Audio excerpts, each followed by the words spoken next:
આગળ વાત પોરબંદરની કે જ્યાં બરડા પંથકમાં કેરીના બગીચામાં ફાલ વહેલો આવતા એકમાત્ર પોરબંદરના માર્કેટયાર્ડમાં સૌપ્રથમ કેસર કેરીની આવક નોંધાઈ છે। માર્કેટયાર્ડમાં છેલ્લા અઠવાડિયાથી કેરીની ભરપૂર આવક ચાલુ છે। પોરબંદરના બિલેશ્વર, ખંભાળા, રાણાવાવ અને આદિત્યાણા પંથકના બગીચામાંથી કેરીની આવક થઈ।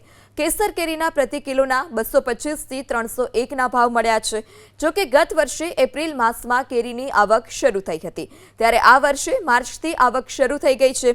માર્કેટિંગ યાર્ડ ખાતે 250 કેરીના બોક્સની આવક થઈ। થોડા દિવસ પહેલા માવઠાને લઈ ગીર અને તાલાલામાં કેરીના પાકને નુકસાન પહોંચ્યું હતું, પરંતુ પોરબંદરના બરડા પંથકમાં માવઠાની અસર નહીવત જોવા મળી। આ વર્ષે ઓલે વર્ષ કરતા આખતર કેરીનો પાક બહુ વધારે છે। ઊંચી કેરી 350-360 રૂપિયા લગીને જાય છે।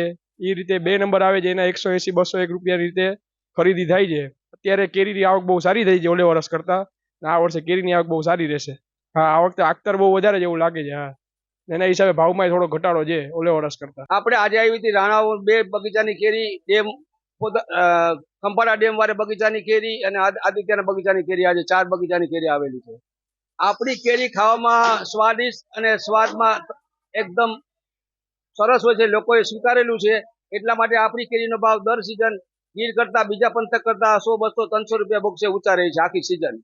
બીજા જિલ્લામાં જે પવન આવ્યો, વાવાઝોડું આવ્યું, એના હિસાબે નુકસાની તો છે જ, અને એની પહેલા જે માલ ભરી ગયો છે એના હિસાબે બી નુકસાની છે। એની સામે આપણા બૈડા ડુંગરમાં ઉપરવાળાની મહેરબાનીથી કોઈ પવન કે કોઈ વરસાદથી કોઈ નુકસાની થઈ એવું નથી।